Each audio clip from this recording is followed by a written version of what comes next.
Welcome to Blinkers Off with your hosts, Jared Welch and Aaron Halterman.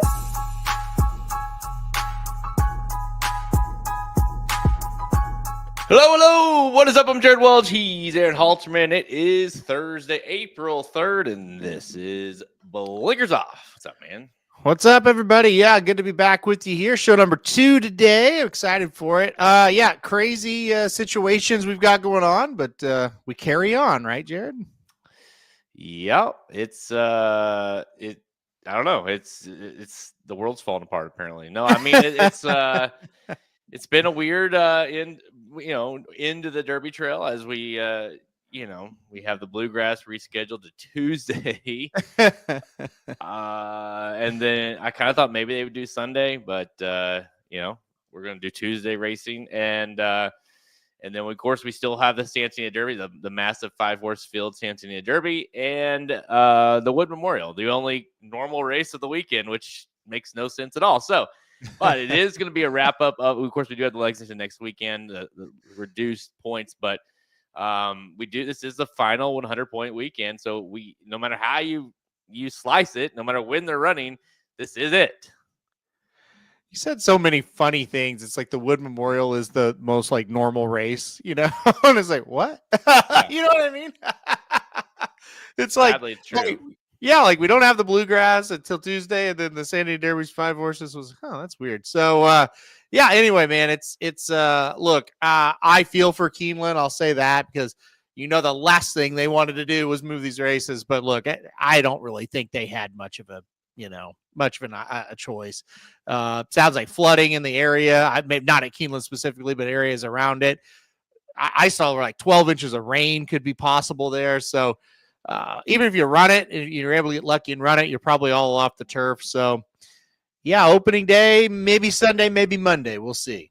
Yeah, it was just one of those things that, joke about it, but it's like, what were your, they really had no options, because if it was like a month ago or even a week ago, you could have said, okay, well, we'll just push it back to the next weekend and no big deal. But when it's the final weekend and you're talking 4 weeks out, I mean, you can't go any longer, right? I mean, even Tuesday makes it less than 4 weeks than for these horses that, are running. So as far as it goes into the Kentucky Derby. So you really have no option other than to do what they did. So it's not ideal, but it sure as hell is better than running if they were to somehow try to run it on Saturday normal with the rain. I mean, that would be a complete disaster, like you said. So it's probably the best situation. Hopefully by Tuesday, the track's dried out some. Yeah. Turf racing can go on as usual. So hopefully it all works out just as it should, but it definitely makes it just different, I guess, is the best, to have an opening day not be supposedly going to be Sunday now and not have it be the Ashland on Friday. You know what I mean? It's weird. It's really weird. And, I was on earlier with my dad and I introduced the Bluegrass Stakes. And I said, on Tuesday, the Bluegrass Stakes is like, that's something I never thought I would say ever. But that's where we're at. And you said it. We're out of time. What are you going to do? You can't push it back to the Lexington weekend because, now your timing is you're throwing timing off for all these horses. And you kind of just got to do the best you can, run it a couple days late and go from there. Yeah. I mean, it's it's in the big picture is like you say, like he's already having flooding and not even, I mean, it's bad. And not to mention the weather. I mean, we got lucky and the tornadoes didn't really start developing until they went more east of us. But last night, man, was that area was not just rain, but then you had tornado warnings and tornadoes and just, like I said, I think the world's ending. This is it. So this might be the last Derby we talk about ever. But all right. So let's talk before we get into the weekend of racing and the week. I guess you say the next week with Tuesday. That's another thing. When I had to update. So real quick, I'll talk about it here in a second. But we had to kind of pivot, and the original Bluegrass betting Bible was for Saturday. It had all the preps in it. We pivoted. We have a Santa Anita Derby betting Bible available for Saturday, which includes the Wood. And then we have an additional betting Bible just for the Bluegrass Day on Tuesday. That's another thing. I was like April 8th, writing that. And then, and then on Tuesday, it's weird, but that is the case right now. So both Bibles are available. the one available on the home or on the front cover of it is the Santa Anita one. So, all right, let's get to last week real quick. Last week, talk about what we saw. We'll start with where we were at. We were at Arkansas. We were in Arkansas for at Oaklawn for the Arkansas Derby. Cornucopian was all the rage going into the race. He was not the rage after the race, unless we're talking about the insane pace duel that we saw. The track, I heard, is still on fire. So what are your thoughts about the race? Obviously, Sandman finally gets it. And listen, it wasn't even one of those things. One, his price was way too low.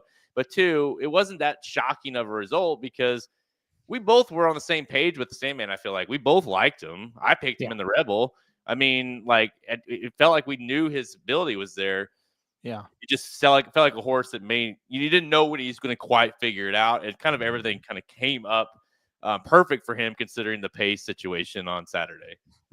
It's funny, when we were standing, we're just past the wire at Oaklawn. Not so much to the first turn, but kind of halfway between the wire and the first turn, I would say. And we were standing with all our friends, and it's not often that a horse will cross that first wire and you're looking at it and you're going, uh-oh, this is bad. And that's what it was, because right from the get-go, Speed King and Cornucopian were going head and head. And I looked over at a couple of our buddies, and we all had the same idea. We didn't have to say it. We were like, no, these two horses have no chance. They're cooked. So, yeah, they cooked them, no question about it. But look, here's the deal. In terms of Sandman, I think he did somewhat start to put together a little bit mentally how he's going to have to be. I thought he did okay. He wandered around in the stretch, but that's a lot better than wandering around early in the race and getting in a lot of trouble. So I like Sandman's effort, but he did. He got a perfect setup. But listen, Publisher got a perfect setup. Cold Battle got a perfect setup. But Sandman was the one that ultimately won, so that counts for something right there. So I was more impressed with the Arkansas Derby than I was the Florida Derby. But yeah, I mean, the pace duel was just stupid. I mean, I don't know why you do that. Not only are you going 45 head and head, but you're like 8 lengths clear of everybody else. Hit the brakes and try to control it a little bit, and neither one of them did it. It was insane to watch in person. Like you said, we were where we stand is usually about, I'd say, 100 yards past the wire, and then it's like kind of right before they get into the turn starts basically there. And we kind of said all along, of course, you have the whole stretch to get your position there at Oaklawn, and we had said, like, hey, when they get to us, like, Cornucopian needs to be in the lead. Like, he's drew outside. He needs to be able to get over, be in the lead. And then from there you could feel, and kind of at that point you feel okay. When they came across us there that first time, and if you guys watch on Twitter, I think I posted on Twitter and social media, like, I have a video of the start where they come across this. It's him and Speed King side by side. And you're like, oh no. Oh no. Oh no. And then honestly, I think JV thought the whole turn, like, okay, well, surely we're going to clear, right? And so he just kept going. And it was almost one of those things that once you got out of the turn and he kind of looks over as the turn's ending, he looks over and there's Speed King still there. And he's like, oh shit, now we're in. Now we're in it. Like, we're committed. I think he assumed that he would get to clear and he didn't.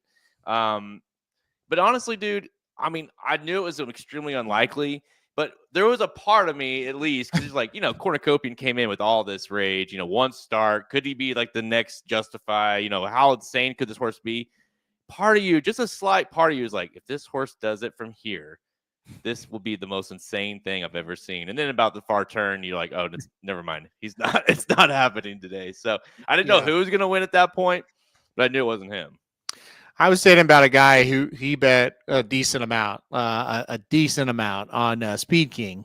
Or no, I'm sorry, on Sandman. And he was saying, like, when they got through the turn and right into the first part of the stretch, he goes, okay, the key is going to be Speed King now. He's got to hang in. He's going to get tossed away by Cornucopian at some point. It can't be right now. He's like, he's done his job, but if he quits now, it's going to be okay. And he was just praying. He was, come on, hang in there. Hang in there, 5. He kept saying, and then when they got to the 4 furlong mark, and he was still there. He said, race is over. It's going to be Sandman or Publisher. I'm 100% confident of it. And of course they run 1-2. So yeah. Speed King was able to hang in for a long time there, and that made the difference. Well, I'll tell you this, and I know you feel the same way, because if you guys haven't, watched all of our recap videos that Halterman does, and I kind of am a believer in Sandman. Although I don't want to go down the Tappet rabbit hole a little bit. You know what I mean? It's like, I do believe in his ability. So if he were to win any of these Triple Crown races, I wouldn't be shocked. If he especially runs and hits the board any of them, I think he's a big contender for that. But at the same time, if he just gets in traffic and has issues and all, because listen, it's 19 other horses now. That Derby is going to be difficult for him. I almost see him running like a difficult 5th or something in the Derby, and then it's like, oh, yeah, like the Belmont will be. This is the Belmont. We love this horse in the Belmont. Mm-hmm. Yeah, I think with him, again, he was wandering around in the stretch. Maybe he was looking for another horse, whatever. He didn't lose ground, so that was good. But again, he did show that he's still kind of, immature still. Yeah, a little bit. So that's kind of a worry with him still. But look, I think he at least stamped himself as, hey, I can win if there's no superstars out there. I can kind of go out there and run a race good enough to win a Kentucky Derby. I thought his Arkansas Derby type of race, if he moves forward just a little bit, well, that wins sometimes in the Kentucky Derby, right? There's some years where that kind of race will win it. And I think he's kind of shown that he can do it. Now, am I still going to bet him like to win? I doubt it, but we also have more data points. And what if everybody bombs this weekend? All of a sudden he becomes just as good as anybody. Yep, I agree. All right, let's. The other race of the weekend was, of course, the Florida Derby. This happened right before the Arkansas Derby. And honestly, dude, I posted it on Twitter after the race and got a ton of hate for it. But Sovereignty was disappointing, man. Like runs second in the Florida Derby. Japan Street wins. I think that horse is improving. But there was no reason. Again, they got a 95 buyer in the race. There's no reason Sovereignty should have lost that race, regardless of if you think, oh, his next best, the next race is his best race. Yeah. I hate it. I hated the performance, and I'm getting hammered by the YouTube commenters, but I don't know. I just, again, like, think about Sandman and when he ran and like the Rebel and the Southwest, and it's like 3 million problems in those races for him, right? And he's hitting the board, and it's like, yeah, he's got talent, but he had so many problems and he's got to get over it. This horse just kind of followed Japan Street all the way around, like two lengths behind him the whole time. Never really made up much ground. I think a lot of it is my expectations were maybe too high, right? And that's on me some, but like you watch him, you're like, he's okay. I think he's a good horse still. I still really like Bill Mott. I think Bill Mott will get him to run a little better, but that wasn't that good of a race from him. That was not good. In terms of, can I go win the Kentucky Derby next race? I'm not sure that was good enough. I just didn't like it, and I loved him going in, man. I did not like that race. For a guy from aka me, going into that race being like, hey, listen, like, I kind of want to pick him for the Kentucky Derby. You know what I mean? Same. Like, I kind like, make me pick you. You know what I mean? Like, I bet him to win in the Florida Derby. I thought this price was very playable.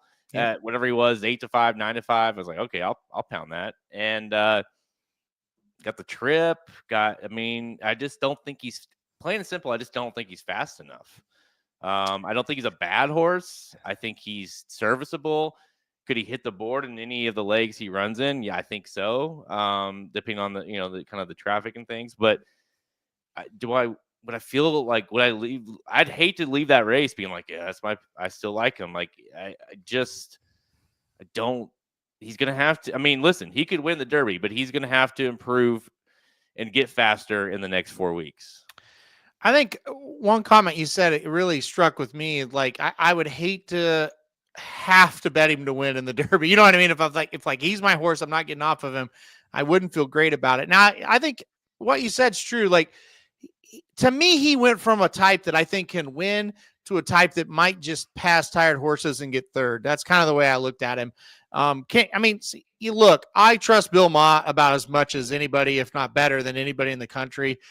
Maybe he gets him to pop better. Maybe it's true that he wasn't quite cranked up, although I don't really buy that. But let's say he wasn't. He pops and runs a bigger race and wins. I'm certainly not going to be shocked. I do think the horse has talent. I'm just saying, as a race, you just look at that and go, well, what was that? That was for me on the Florida Derby. And again, if Japan Street gets that way in front and he's making up ground and he can't get him, I get it. It's a closer and they're tougher to win races sometimes. The pace dynamics really dictate what they do a lot of times. But this was just a horse that was 2 lengths ahead of him and stayed 2 lengths ahead of him the whole race, period.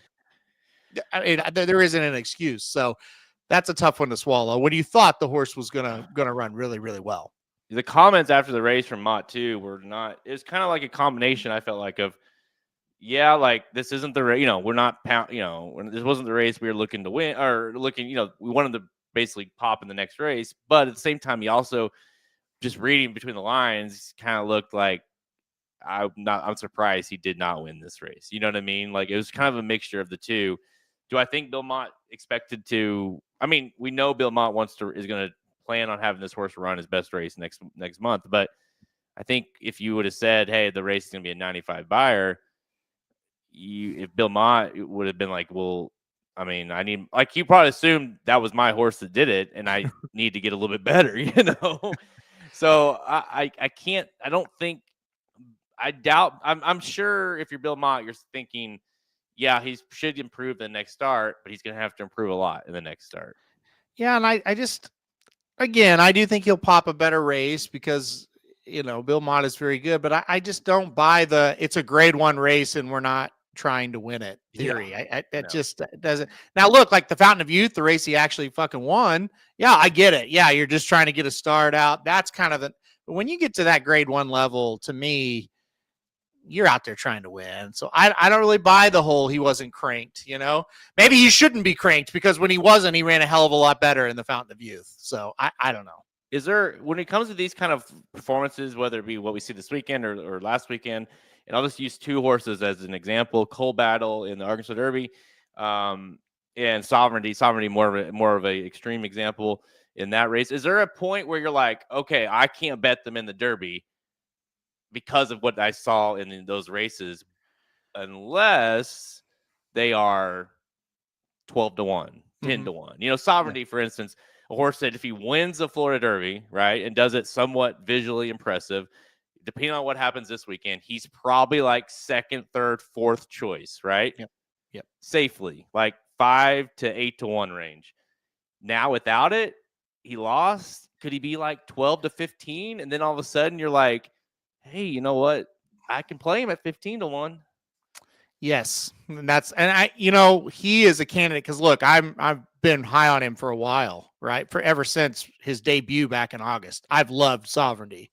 So if he probably specifically is one of those horses, when I get to the Derby and I see he's 12 or 15-1, I'm probably going to have a hard time not playing him in something. If not a win, then, whatever, because that's way too good of a price than I thought I would ever get on him. I'm with you. I thought he would win the Florida Derby and be about 6 or 8-1. And I think he's going to be 12 or 15. That's too high on him based on everything we've seen. You don't want to let one race totally throw you off the horse. So I'll probably end up using him and getting upset, but that's for another day. Yeah, exactly. All right. Well, let's get into this weekend's racing because we do have a lot to talk about. We have 2 preps on Saturday, 1 prep on Tuesday. The final 3 major 2025 Kentucky Derby prep races running at Keeneland, Aqueduct, and Santa Anita. The $1.3 million Toyota Bluegrass, the $750,000 Wood Memorial, and the $500,000 Santa Anita Derby. Who makes the Derby starting gate?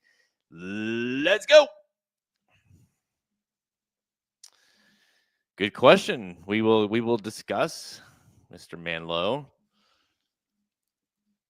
I had the date wrong on the 2025 Kentucky Derby. Every once in a while, I still do that. Yeah. Let's see here. Let's go to the normal race of the weekend. All right.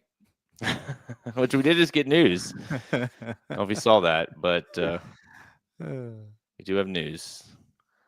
So is that official? I don't think it's officially scratched, but it's officially. I mean, Andy Sterling tweeted it out, so I'd say it's pretty official. Yeah. Great. Saturday at Aqueduct, race number 12, the Grade 2 Wood Memorial, worth $750,000, going a mile and eighth for the 3-year-olds. Kentucky Derby Prep, the final Kentucky Derby Prep race at Aqueduct. 100 points to the winner, 150, 25, 15, 10 for your top 5 finishers. We have a rather full field, especially if you compare it to the Santa Anita Derby. It's a huge field. It's a Derby compared to that one. Field of 12 at least lined up. We did literally as we were going live.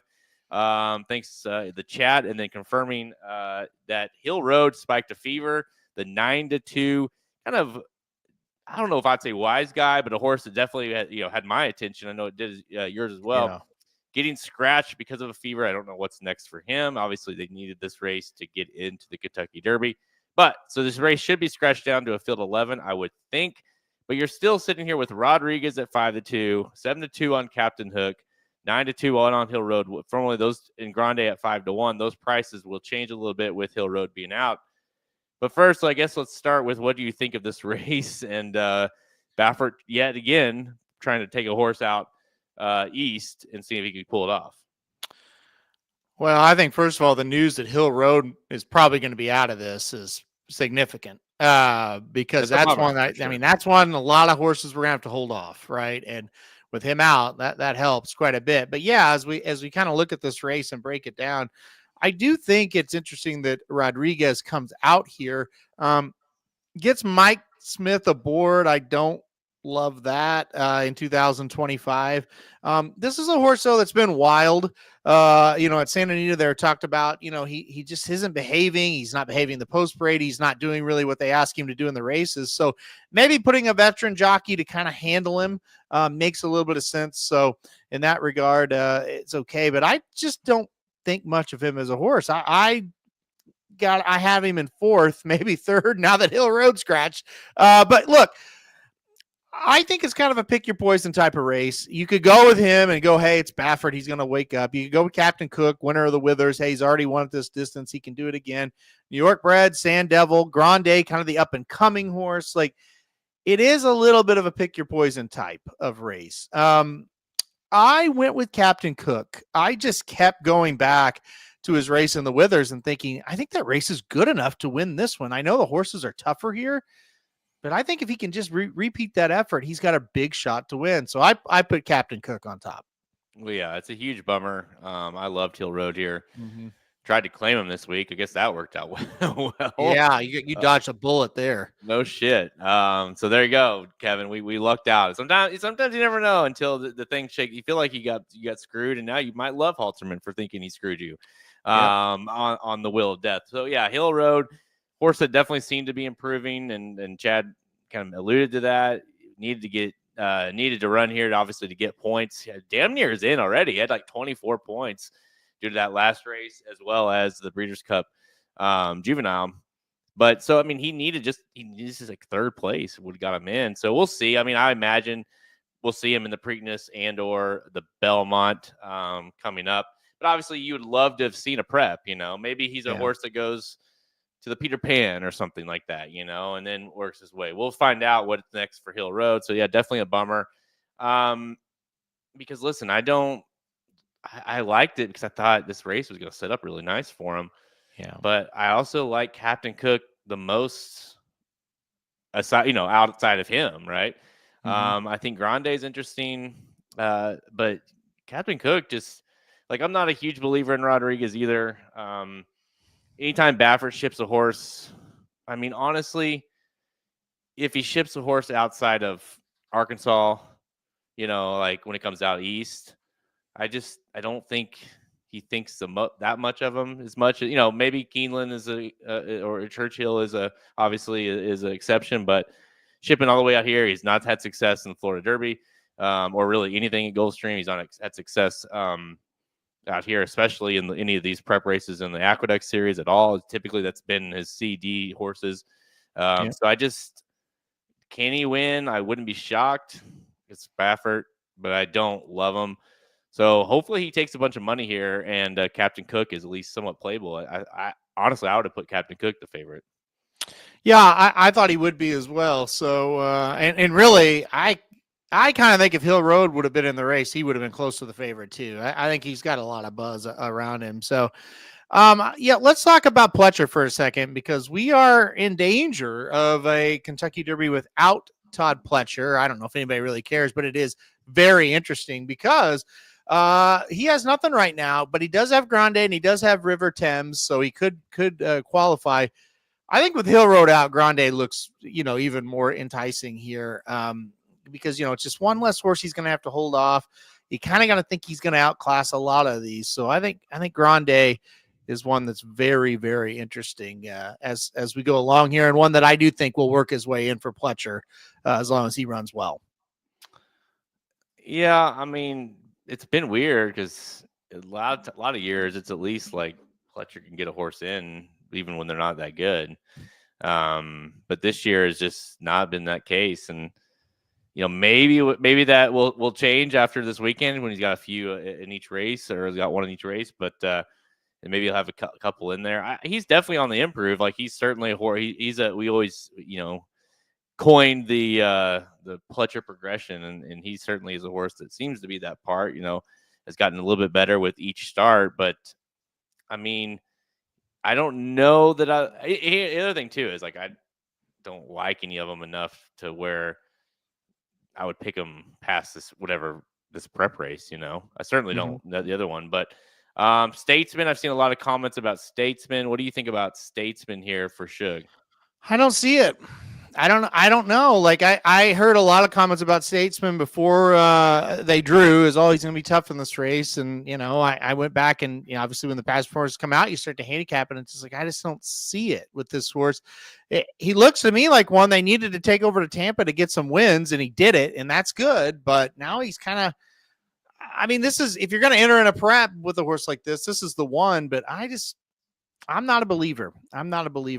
In Statesman. I think the price is right, though. If you want to take a shot and you think this horse is developing and, you get 12-1, I'm not going to talk you off of that, but just for me, I didn't see it. No, I don't either. Really, I think this race comes down to, I'm probably going to let Rodriguez beat me, although is it possible? Sure. I'm really between now, especially with Hill Road out, which I'm, kind of scrambling a little bit with this news that came out right, as soon as we went live, already had the race handicapped. I would probably go with either Captain Cook or Grande. Really, I think it's that. To me, it's between those two, and I'll probably stick with Captain Cook. I will say this: I don't know that I like anything out of this race as it relates to. At least two horses are going to be in the Derby from this race. I don't know that I like either one of them, whoever they are.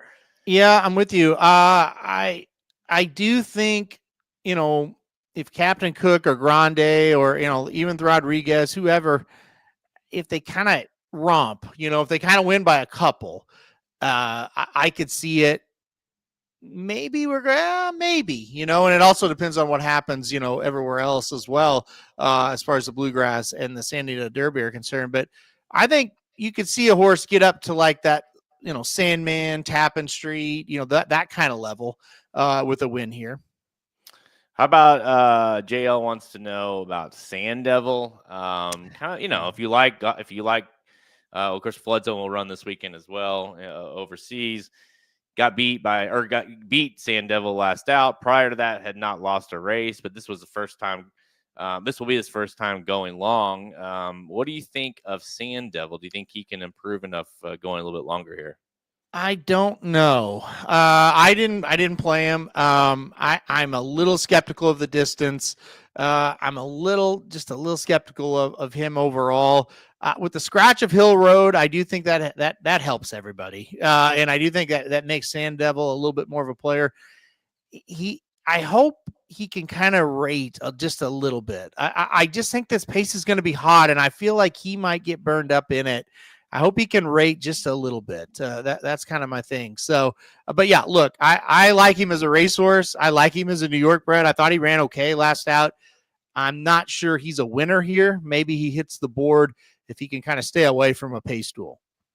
And finally, Ron wants to know what you think about the show's opening. Do you like it or do you not like it? I agree with Ron. I think Ron's correct in his thinking there. I've always said that. So, yeah. Awkward, unwarranted, and even rookie-like, actually. Right. So, yes. I mean, that's actually the three ways you've always described that segment of the show. Yes.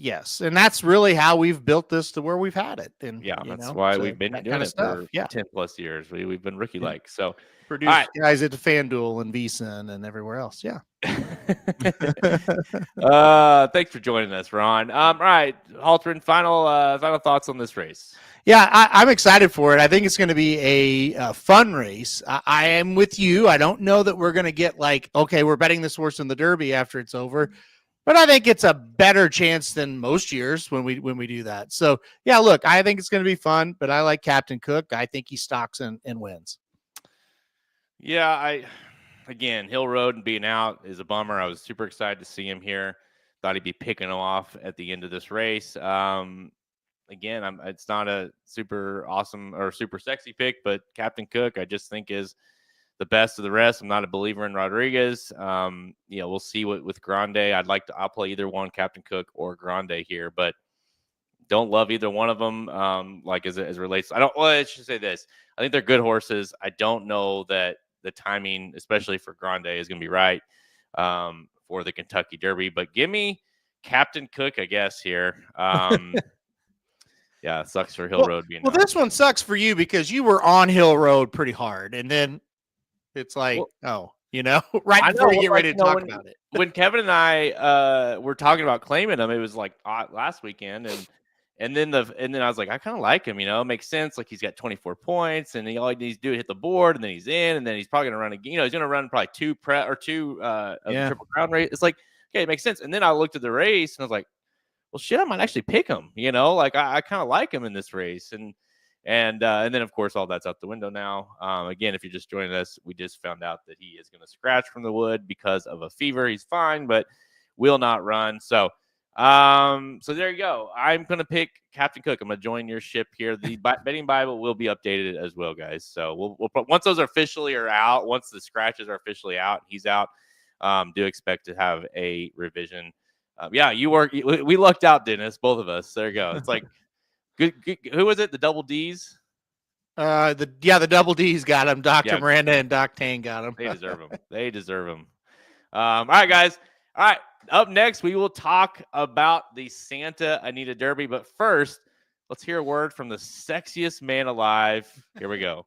JaredWelchRacingDudes.com. With the Derby prep season coming to an end and the Derby really just 1 month away, now is the perfect time to try one of our betting Bibles that we have pretty much running every single weekend. This weekend, we have the Santa Anita Derby betting Bible as well as the Bluegrass betting Bible. The Bluegrass is being ran on Tuesday now due to the weather. So we have the Santa Anita Derby betting Bible, which includes the entire card at Santa Anita Park on Saturday, as well as Wood Memorial, the race itself, the Wood Memorial. Those bets are included in that as well. And then on Tuesday, we have the Bluegrass betting Bible, which includes the entire Keeneland card on Tuesday, which of course is the Bluegrass card, as well as all of our picks for that entire stakes action at Keeneland. So if you haven't seen the betting Bibles, guys, now again is the perfect time to try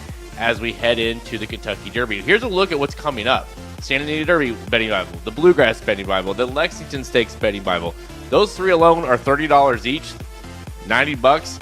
You can get all those for free if you are a premium subscriber. Our monthly packages start as low as $70 a month. But that's not it, guys. After that, you got the Derby and Oaks betting Bible, the Preakness betting Bible, and of course the Belmont betting Bibles. So big time to be a premium subscriber and get all that included free. The betting Bibles include my picks and Haltern's picks, and not just our picks, but exactly how we're going to play each and every race. Who do we like here? How much money are we spending? Are we playing a win? Are we playing exactas? Are we playing doubles? Whatever it is, it shows it there. We also have top 4 picks from not just ourselves, but everybody at racingdudes.com, including John White. The legend John White has been throwing his picks in as well for all of these betting Bibles. You get bankroll analysis. You get pace analysis. You're going to get a look at multi-race wager plays, everything, AI top 4 picks, anything you can use to help you cash more tickets. It is in these betting Bibles. These things start at $29.95 each time. Again, you can get these for free if you are a premium subscriber. Monthly plans start as low as $70 a month, so you can do the math. Doesn't take much to get your value there, as well as getting all our picks every single day for every single track absolutely for free. All right, guys, go over to racingdudes.com.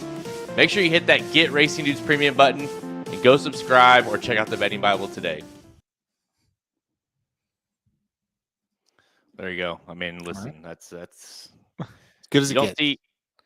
I mean, that's totally amateur hour right there. So, all right, let's head on to Santa Anita Park on Saturday. Again, the Wood runs at 6:10 Eastern. The Santa Anita Derby will run at 7:30 p.m. Eastern on Saturday. This is race 10. Don't need the whole screen here to cover this race. You've got a field. You've got a field of 5 lined up for the Grade 1 Santa Anita Derby, now reduced down to 500,000. It was 750,000 last year. Going to mile and 8th. Having said that, Halterman, we can, all jokes aside, a field of 5, 4 of the 5 are 6-1 or lower. You've got 9-5 on Citizen Bull. You got 6-5 in journalism, and you got Barnes at 3-1. I do believe that whoever wins this race, unless it's Barnes, and it might get a little interesting, will be the favorite of the Kentucky Derby. Thoughts? Oh, yeah, I agree with that. I absolutely agree with that. I definitely think the favorite for the Kentucky Derby is going to be the winner of this one. I would even say unless it's Westwood, then maybe not. But I think, and I don't think he might be. But look, I think we're waiting for a star. I think if we're going to get one, it's going to come out of this one. And if it doesn't, then we're going to have another Derby where we don't really have a star going in, and it's kind of a star making race versus star like confirming race. Look, I think the key to the race is what Bob Baffert will do what. I just have to assume one of them goes to the front and one of them tracks and tries to mess with journalism. Who does what? Do you have any idea? I have a guess, but do you have any idea? I mean, so one thing, first of all, I got to say, one take, right? They call me the one take wonder. That's what right. They call me. Well, I call myself that. Anyways, on paper, Barnes goes to the front.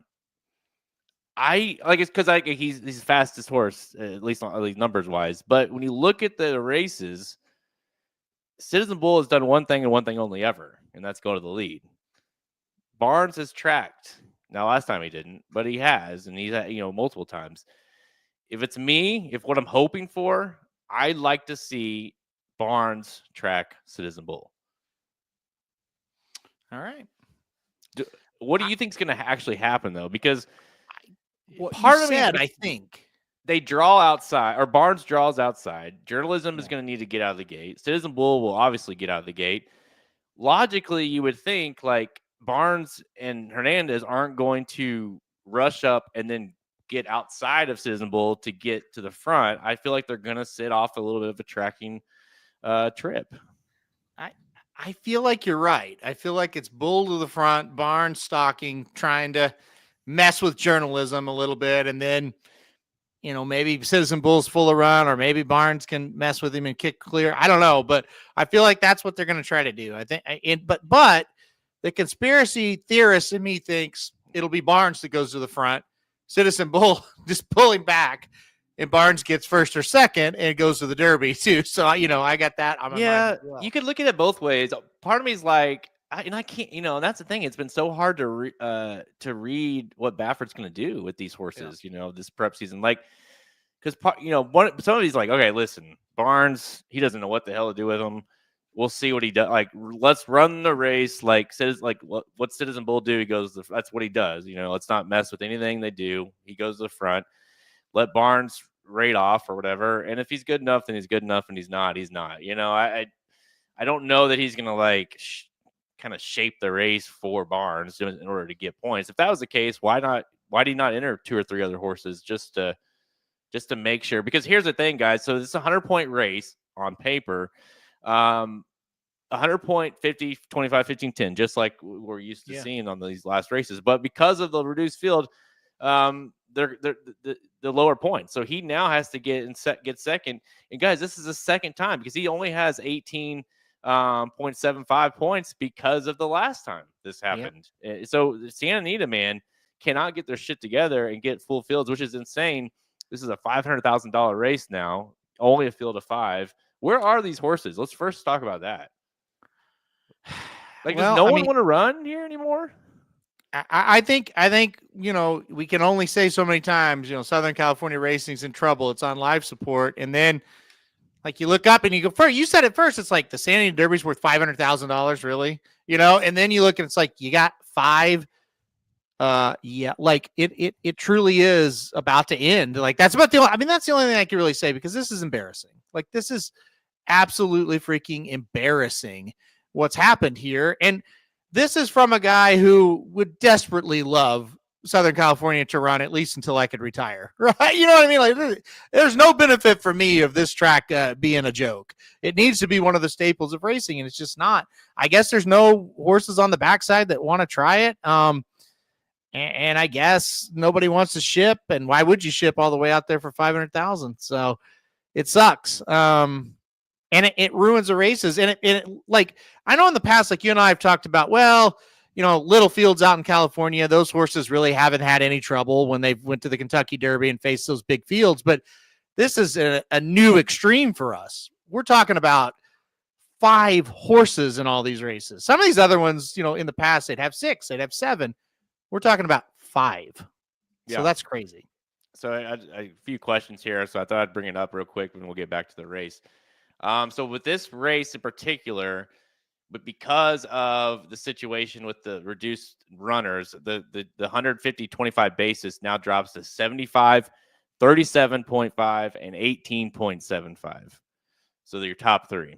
So really the top 2 you should likely get in unless unless a horse with no points gets second, then maybe not. But 75 to the winner instead of 100.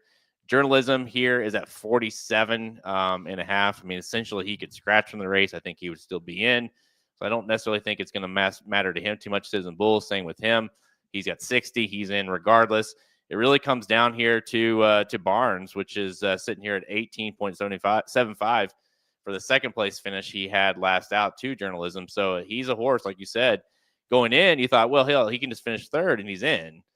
Not anymore. That would put him at the very, very, very extreme cusp of getting in. He needs to get second to ensure getting into the race. So that's why the reduction of points is such a critical thing for him, and why I was a little surprised Baffert didn't do maybe a little bit more to ensure that this is at least enough points for the full amount of points to be awarded. Yeah, I know. And like I said, field of 5, 1 is a maiden. So, and then I mean, I think Barnes is running, but there was all kind of rumors that he might not. So it's like, what are we doing? And how long is this viable? I don't know. It's sad. It's sad. And this is not just the Santa Anita Derby problem. This is day in, day out. It's sad to look at the state of things. I always think about like John White, when John White was a kid, like, and not even just a kid, but getting into the game. He was striving to be to Santa Anita. I want to work at Santa Anita. That's where I want to go.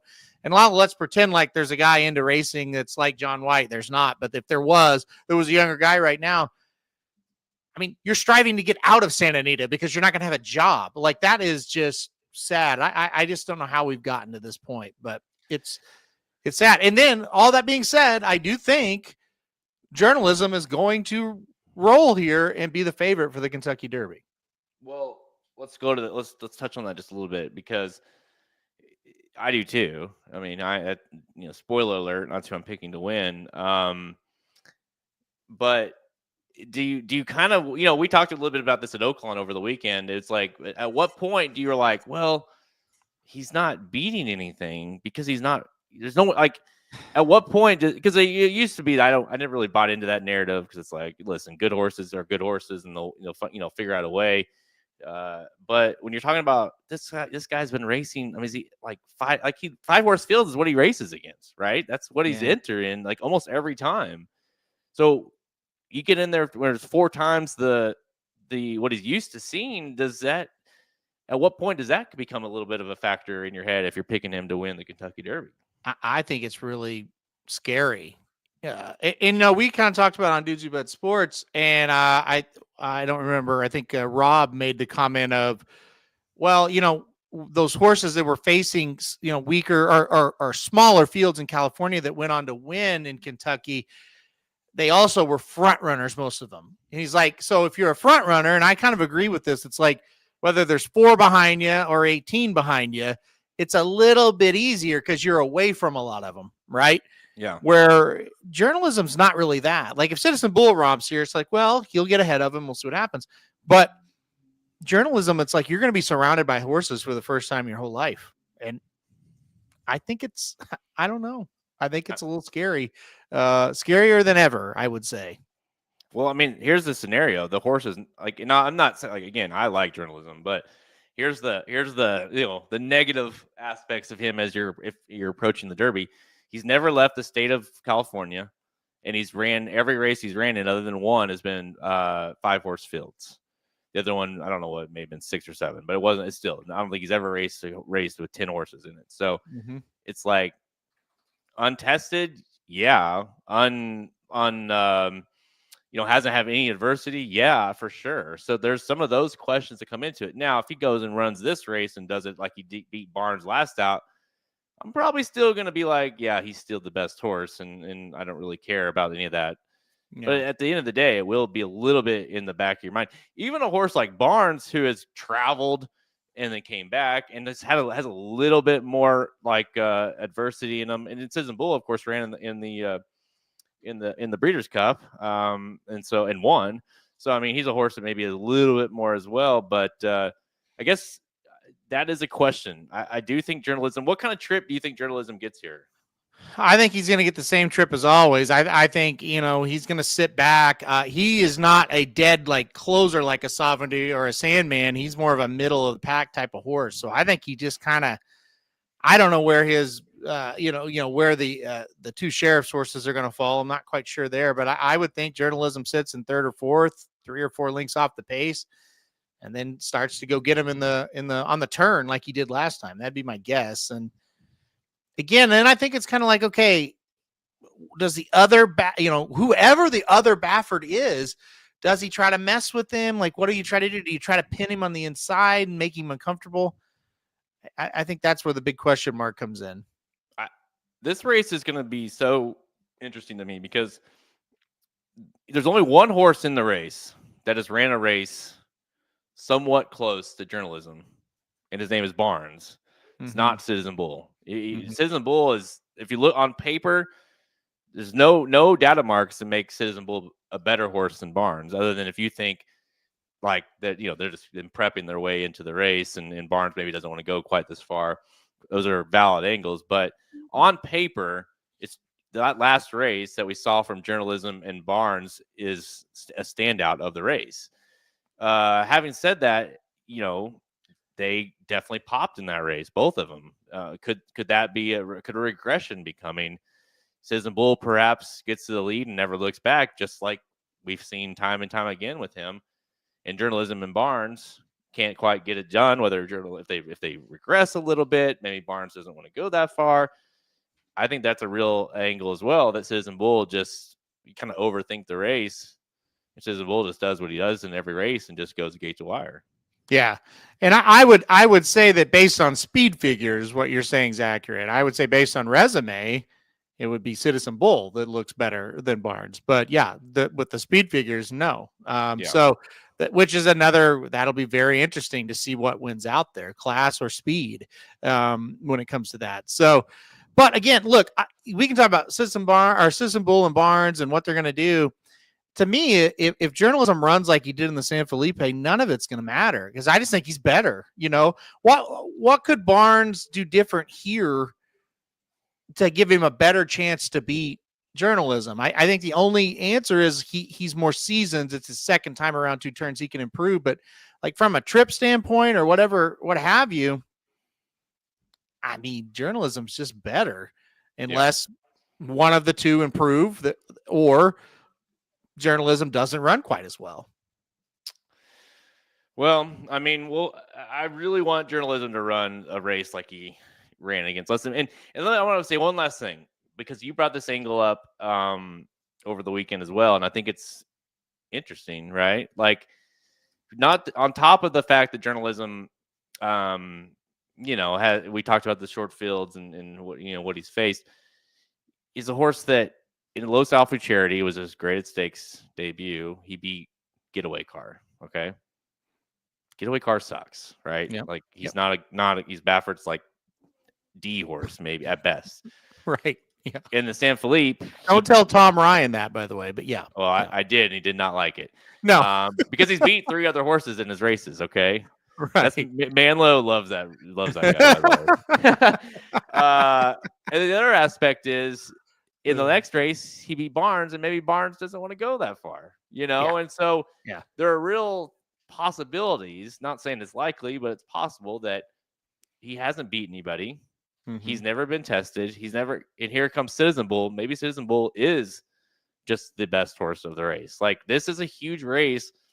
That's why I like it so much from an angle of, hey, you guys show me. You tell me who I'm going to pick in the Kentucky Derby. Yeah. Yeah. I agree. I agree. And I think that's the thing that's weird about it, because you are right. There is a world where, and again, forget about I don't get overly caught up in buyers. I do look at the time form figures. And journalism, he got a pretty good time for him as well. So, I mean, that is a good sign. It's pretty consistent across the board. He ran a good race, right? But I'm with you. Like, forget about the numbers and just look at the resume and look, journalism.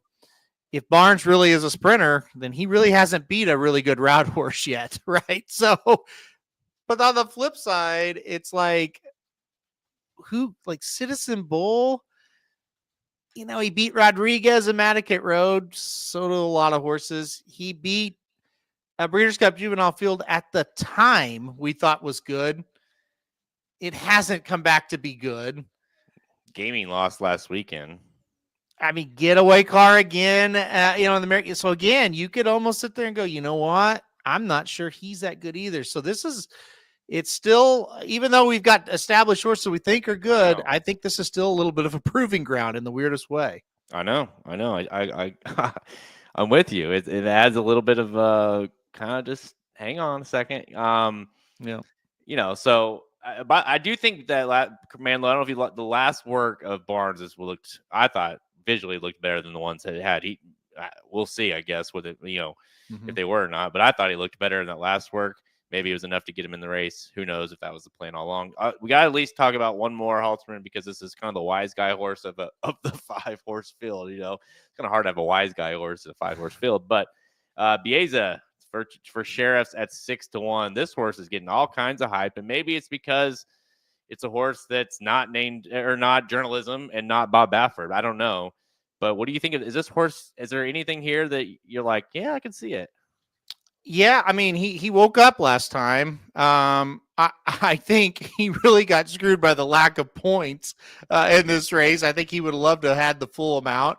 And look, I think he's decent. I think this is a very, very tough ask to try stakes for company for the first time and take on journalism, Citizen Bull, and Barnes. So that's where I kind of stand with him. Do I think he could get up and make it interesting? Yes. Do I think he's going to win? No, I don't.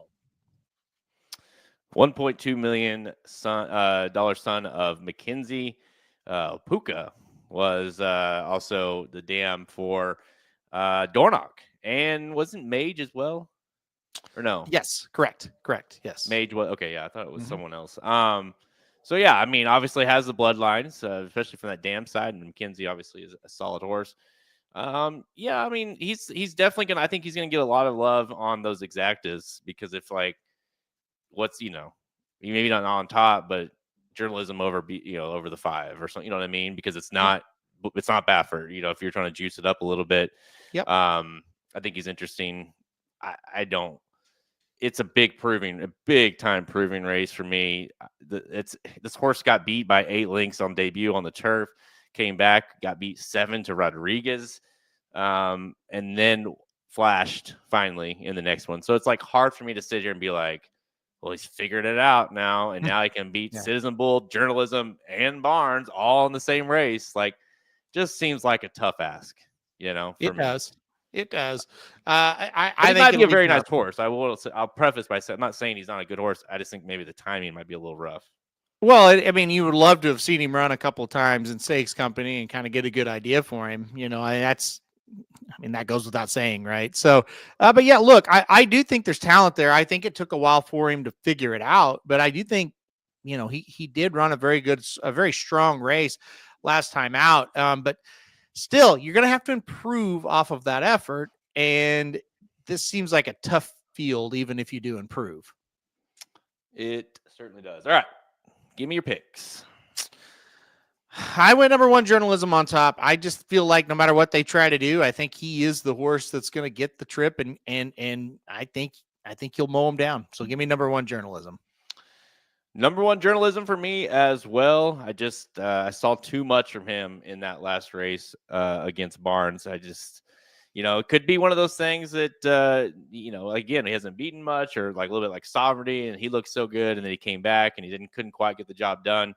Maybe it's Citizen Bull's day. We'll find out. I do just think Journalism is that good. He's bred to go forever. I think he wins here. Give me number 1, Journalism.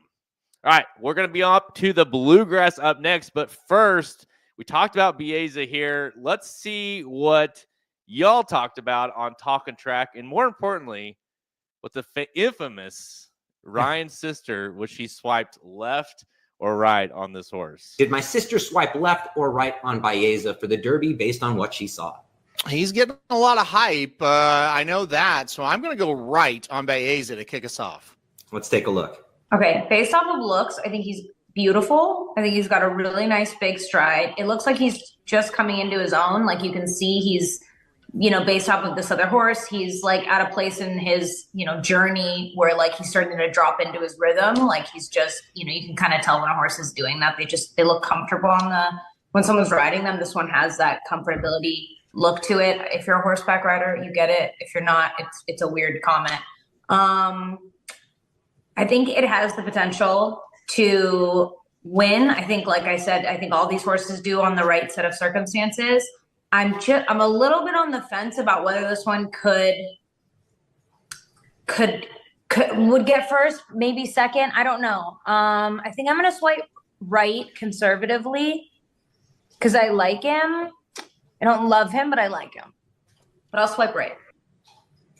Wow. I think you nailed it with that one, man. How do you feel? No, I like it. Yeah, that's exactly what we want there, right? Sometimes you do swipe ones on the thing you might like but not love, and that's clearly what she did there. She's probably done that in the past, Ryan, so I get it. I like it.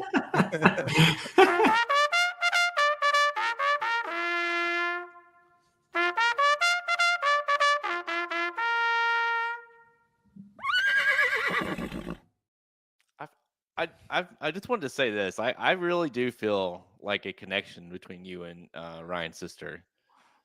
Well, for good reason, and we'll talk about it off air of why. But yeah, no, we're good friends. We're very close, Jared, and I just feel like we can kind of complete each other's sentences in a way sometimes. There's a like it's a weird like a sexual tension type feeling between the two of you. I feel it for sure.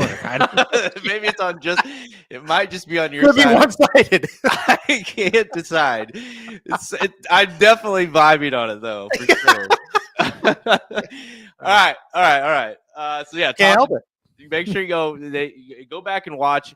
There's a good. I can't remember if it was a comment or we got an email or something. It might be not a bad idea to go through once the Derby field is set and see if we can like have her, or even have her do once the field's set, and kind of go through, because I do think people actually, all jokes aside and swipe left or right, like it's nice to have somebody that knows what they're looking at in terms of horses, as far as the physicality and how they're put together, because you and I are like, well, he looks good. I don't know, right. Something like that. So I do think maybe we'll have either those, like a revision of those videos that we've done that are in the Derby, or you can maybe call her and see if she's available to do one more review for us. So I like it. Jared, no, I mean, I'll find out. Listen, I've been asking for months and I can't get an IG. So she may have deleted it. That's too bad. When we got together, she was like, I don't need this anymore. Yeah. She doesn't need that. She's got you. Right. Exactly. Yeah. How often do you send her just pictures of yourself and ask her to swipe left or right? Well, no comment. Oh, shit. All right, guys, let's head on to Tuesday now. That's right. The Bluegrass has been rescheduled. The Ashland will be on Monday. Of course, Sunday will be opening day. Ashland on Monday, Bluegrass Day, all the exact same races on Tuesday now at Keeneland. April 8th. Race number 10, the Toyota Bluegrass, grade 1. This, look, you got a $1.25 million race here, Halterman. You got a $500,000 race in the other one, but never mind. Field of 7 lines up here. This one is dicey. It's not like a bad field. I mean, it's going to be a fun field to watch, but man, there's really not a horse that really you want to stand out. 100 points to the winner, 20 or 50, 25, 15, 10.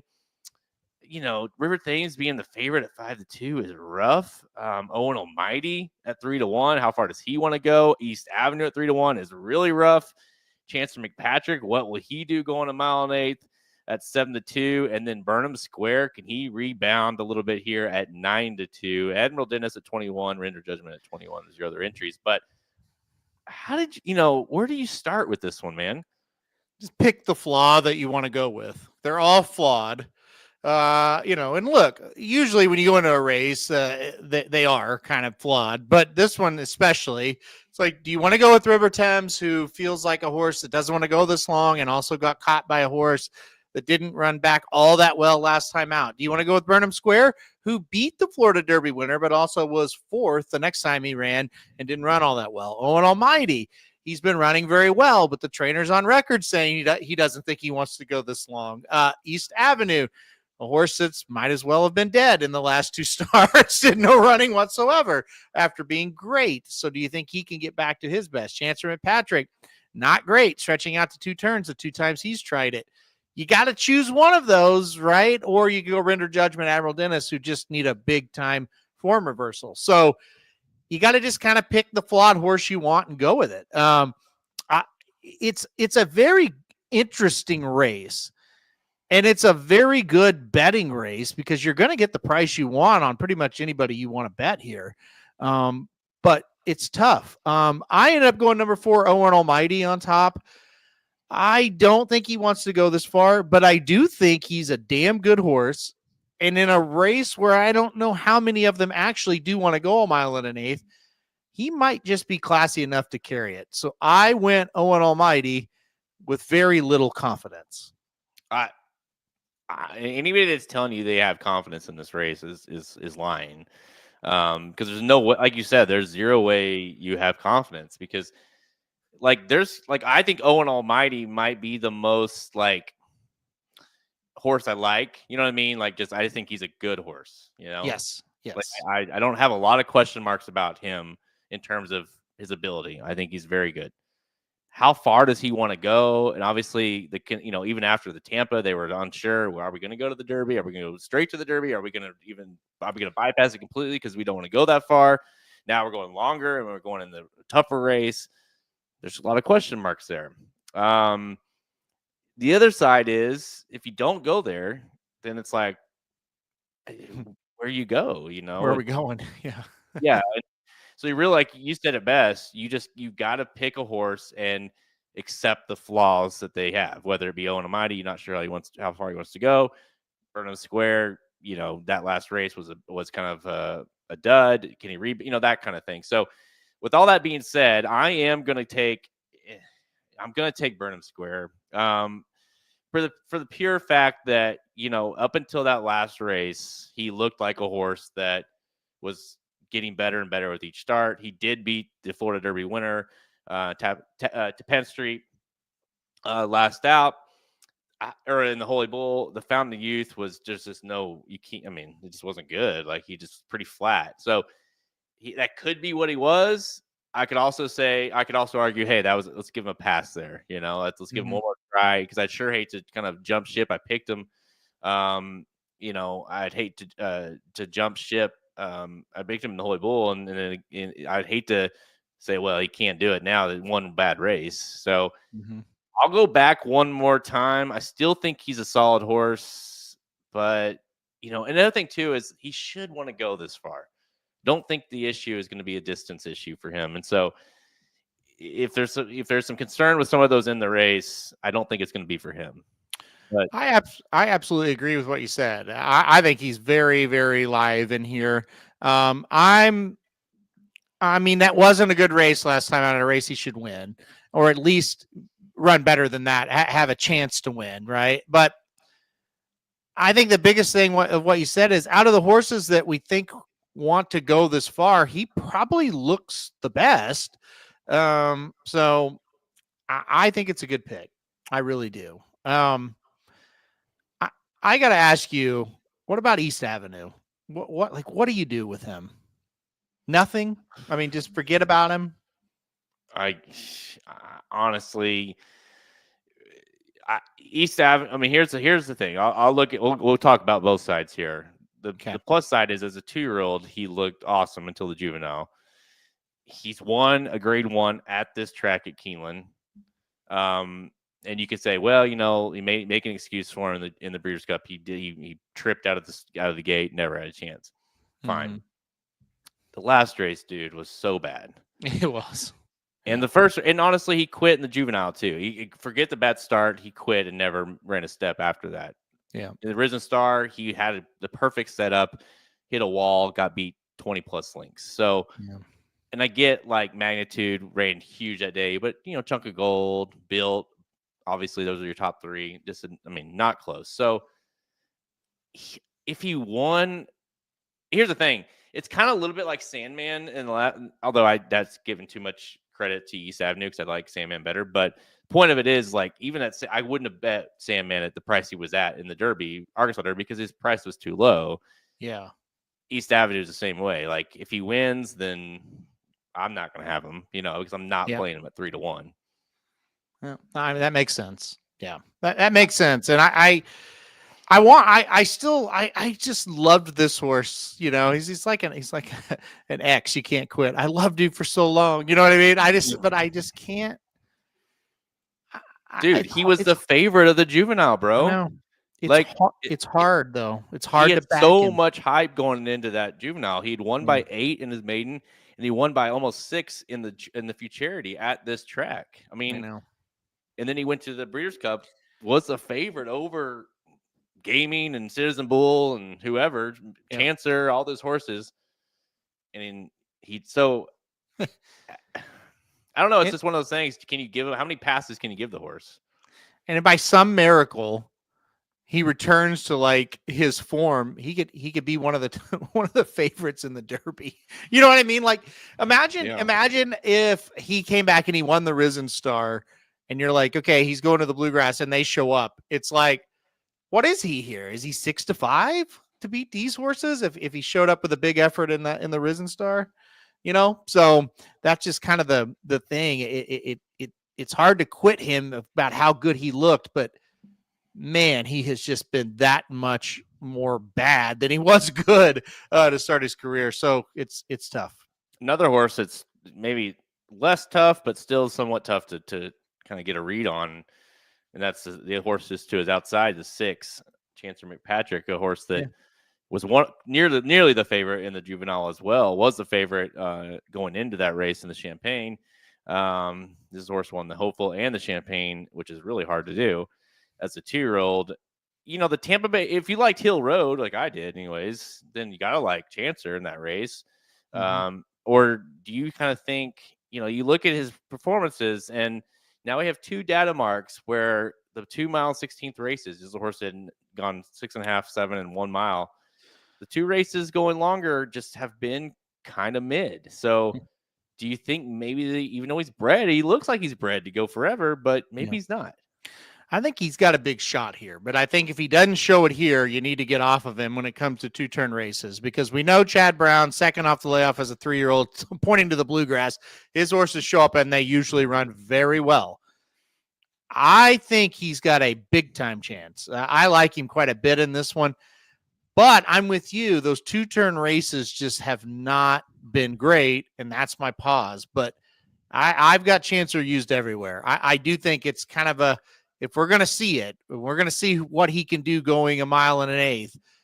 He's going to run a big one here. It's just, is he good enough? And that is the question I'm just not sure about.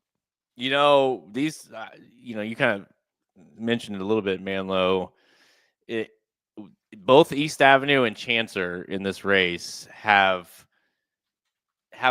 potential to be that very confusing horse going into the Derby. Like if one of these 2 run huge here and win, then you're gonna sit there. It's a little less like back and forth as fierceness was, but in a sense where it's like we've seen him really good, and we've seen him really bad, and now he's really good again. Which one are we gonna get in the Derby? Those 2 could make handicapping the Derby very annoying. Because like if River Themes wins, if Burnham Square even wins, or even Owen Almighty, I'm not. Maybe Owen Almighty, I might still be like on the fence with, just because I like my eyes tell me he's awesome, but I don't feel like he should want to go any long. You know what I mean? So he could be a tricky one a little bit as well. But with East Avenue and Chancer, at one point these were like the horses, right? And if they were to rebound and run a huge race here, then it would at least make you think a little. Well, it's like you said, one of them was 4-5 in the Breeders' Cup Juvenile, and one of them was 2-1. So they're top 2 choices in the race. So yeah, like you said, once upon a time, right? I think Chancer, he's in a lot better form than the other one. So, but yeah, it's hard. But I understand the worry of Owen Almighty and going this far, but I just kind of feel like all these have so many question marks. And the one thing I don't question with him is he a really good horse? I check yes. Like, is he going to be a really good horse on 1 mile and an eighth? I check probably not, but good enough? Yeah, maybe. Well, the blinkers come on with East Avenue. We'll see if that has any impact. The other 2 horses, I guess, because at this point, might as well mention Admiral Dennis on the outside and Render Judgment, both the big prices of the field. Any love from them that could at least hit the board and make an exacta, make it a trifecta, pay a little more? I think if we get a hot pace, both of them could jump up and hit the board, but I think that's about it. Like they're going to need some horses to come back to them. They just have not been threatening. So not a lot of interest in either one.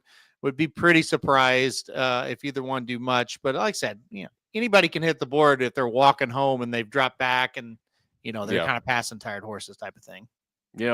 Admiral Dennis is kind of an interesting horse, considering this is a horse that has gone off the favorite in every start up until the Rebel. Yeah. And is not good, but has obviously been hyped up to be good. Yeah. And so a horse like that, I guess you could make a case for maybe the stars align and he runs up for second or something or third and juices it up. Render Judgment is McPeak at a big price. I mean, we've seen that before. Maybe he could get a piece of it, but I guess he got third in the gun runner, close to magnitude and build. I don't know. I'm itching. All right. Yeah, so he hasn't been he hasn't been close. That's the problem. You know what I mean? Like he's way behind when he's finishing third or second. I know. He really the best 3-year-old in the Cox barn. Yeah. Well, if he is, that's pretty bad. All right. So last thoughts on the race. Who are you picking? And do you have any hope here that, obviously this will be the last race and then they'll run the Lexington that weekend, but is there anything in here that gets you excited for the Derby? I mean, there could be, but on the surface, I would say no. I would, if Owen Almighty stretches out to 1.1 miles and looks really good again, who's to say he can't go 1.25 miles at that point? So maybe he would get you excited. East Avenue Chancer could get you excited. I mean, there's hope, but overall, not overly excited for these horses going to the Derby. But I'm excited for this race, and I'm on number 4, Owen Almighty.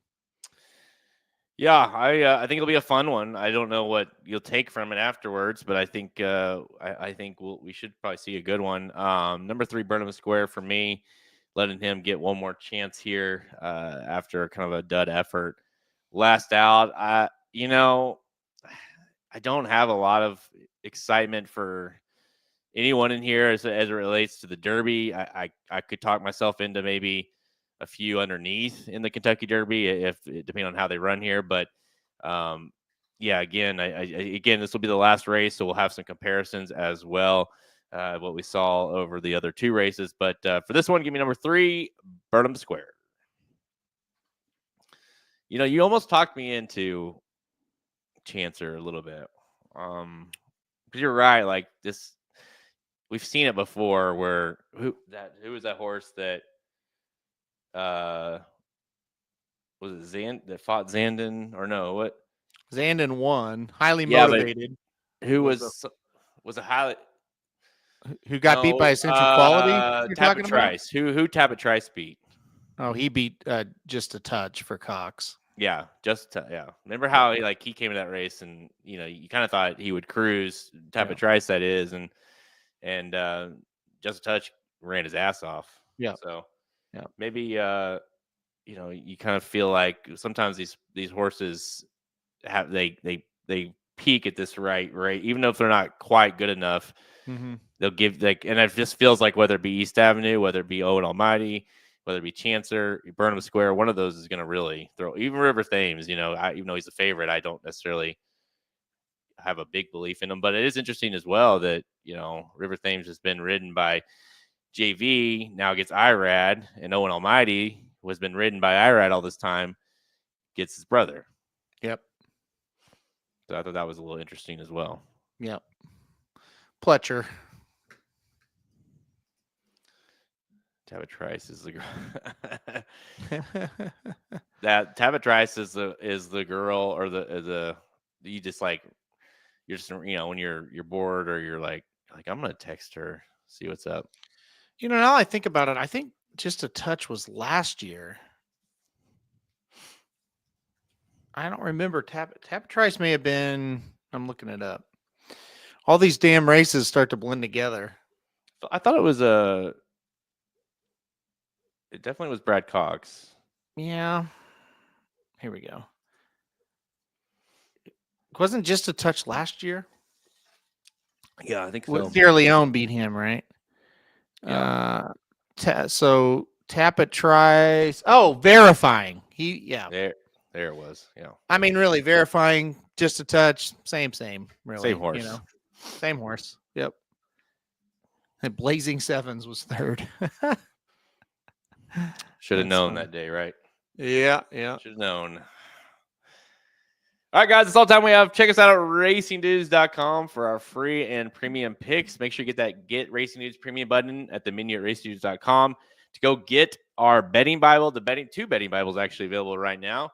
The Santa Anita Derby betting Bible is available, as well as the Bluegrass betting Bible, both available. The Santa Anita will get you the entire card on Saturday at Santa Anita, as well as the Wood Memorial. And then on the Bluegrass on Tuesday, you're just getting the entire Bluegrass card. Every race at Keeneland on Tuesday, which is a just stakes loaded card as well. So 2 Bibles are available right now. Again, as the promo, as that cute guy in the green shirt earlier in the promo laid out, you've got a bunch of Bibles available coming up soon. So you got these two, the Lexington, and then, of course, the Triple Crown. So it's a great time to be a subscriber. If you're already a subscriber, then just get ready to just download Bibles each weekend. If you're not, now is a great time. You can do it for as low as $70 a month, as well as, I feel like every time we say that, people are like, it's $70 for the Bibles for an extended period of time, but it's true. But that's just like a bonus. You get free picks for the premium every day, every track in the country. So that is as the kind of the headliner, and then the Bibles come with it. So go subscribe if you haven't already. It's a great time to do it. We're on Twitter at @racing_dudes. You can follow us there if you like me riling up owners after big races. That's always fun to do. We're on Instagram and Facebook as well. You can find episodes of Blinkers Off by visiting our podcast page. Apple Podcasts, anywhere you listen to podcasts, search for Blinkers Off, as well as go to YouTube. Just go to YouTube and search Racing Dudes or Blinkers Off and find us there. Hit that like, subscribe, and notification button. Tons of videos, tons of content headed your way, guys. Dude Bet Sports was on earlier. You guys give your Final Four predictions as well? Yes, Final Four predictions as well. So you can go check those out. Talk a little hockey as well. So a lot going on there. We'll see what happens. Should be first time since 2008 that we've had the 4 number 1 seeds. So it should be a pretty good game, or a pretty good Final Four, I should say. Yeah, I didn't realize. I was looking at it was like, I don't know, Monday or something. I was looking at the bracket and I was like, oh shit, they're all 1 seeds. Like, that's crazy. Yeah, going into it, I thought it kind of felt like it'd be a chalky, and that was very chalky. So yep. And let's see what else. Any final thoughts as we head into the last weekend, it's kind of weird, we'll head into the next week as well of Derby preps? Oh man, final thoughts heading into it. I just I think the Derby hinges on the Santa Anita Derby. I think if we get a good solid winner there that looks strong, I think that's going to kind of be where a lot of people are going to lean. That's going to be your favorite. And if we don't, we have one of the, let's say the Santa Anita Derby is an average race with like a 97 buyer. We've got one of the most wide open Kentucky Derbies ever, if that happens. Which is funny because not that long ago, we were like sitting here talking about how nice this year is going to be because it felt like the cream was rising and we had a pretty clear understanding of it being a handful of 2 or 3, 4 horses. And now it's like, it's slowly slipping. We need someone to run big, preferably in Santa Anita. Yes. I would take anything, but yeah, Santa Anita. For sure. Oh, by the way, this weekend as well is Dubai World Cup. So I get the Dubai World Cup, UAE Derby, and not much coming out of that, although we could potentially see a few horses that factor there. Of course, it is a big point race. But yeah, Forever Young, man, looking to do that Saudi Cup / Dubai World Cup double. That's I'm sure to win because he runs well overseas. Mm-hmm. But crazy. Yeah, he's again, horse that did not win the Kentucky Derby last year. If that tells you anything about how hard it is to win the Kentucky Derby. Thunder Snow couldn't finish the race, won 2 of the Dubai World Cups. So you just never know, right? Yeah. But yeah, that'll kick things off in the morning, and then of course we'll head on to the day, and then we do some bonus racing on Tuesday. So I'm excited for really. The bluegrass will be fun. The wood will be fun, but man, I may not have $1 on the Santa Anita Derby, and I think I'll be more nervous than any of them because of just what's at stake. Yep. Because I think it's just such a pivotal race that if we don't see a horse come out, then I'm going to be like, well, maybe I do like Sandman. maybe I do like Sovereignty a little bit at 15. You know what I mean? Like, if journalism bounces and doesn't run well and Bieza wins or something, then you're like, maybe I could talk myself into 15-1 Sovereignty to win. Yeah. You know what I mean? Yep, I do. So we'll see. The jury is still out. We'll find out maybe more, hopefully more this weekend. All right, guys. Let's see. We're going through some of these comments. Are we going to the Derby this year? I doubt we're going to the Kentucky Derby this year.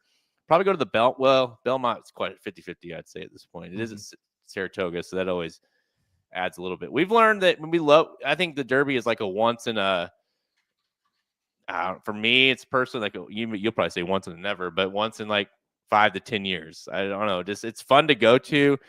Going every year is tough. It's just, especially for what we do, it's the busiest day of the year for us, and it's hard to be both places. So I would say I'll be back when I retire. Yeah, when you don't have to like work on the site. Yeah. I have nothing against the Derby. I have a lot against the Derby when I can't enjoy the Derby because I have to work. So that's where I'm at with it. When I retire, that'll be the first thing I do in May is go back. But as of now, no.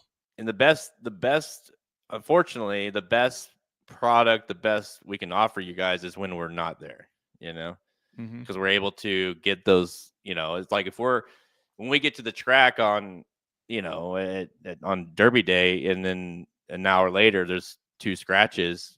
It's hard for us to have to update it, and update picks and stuff. Whereas if we're at home, we'll just update it and you guys will get so it's a little more hands-on, but you'll be seeing a lot of us, so that'll be good on air, because that's when you do get us. So yeah, the Derby for us is sitting in a room with a computer staring at it for most of the time. So that's, what I mean? That's really not going to the Derby, you know what I mean? Yeah, I know. I do miss the 45-minute lead up, because then we're pretty much done and we can go do it, but yeah. Yeah. It's, when you're sitting in the press room, updating shit and all that, which is talking to a bunch of idiots. Horrible place to be. I'd rather be almost anywhere than be in the press room at any press room, especially that press room. But I'd rather be in hell. Well, that is actually hell. Actually. Yeah, that's my hell right there. Yep. Having to listen to never mind. I'll stop. Having to listen to a few of those guys talk about horse racing is my personal hell. So yep. All right, guys. Until next time, I'm Jared Welch. He's Aaron Halterman. This is the final big weekend for the Kentucky Derby preps. Enjoy and good luck. Thank you for listening to another episode of Blinkers Off. Join our horse racing community at racingdudes.com and follow us on Twitter at racing_dudes. Want to make money betting horses? Bet with the Racing Dudes.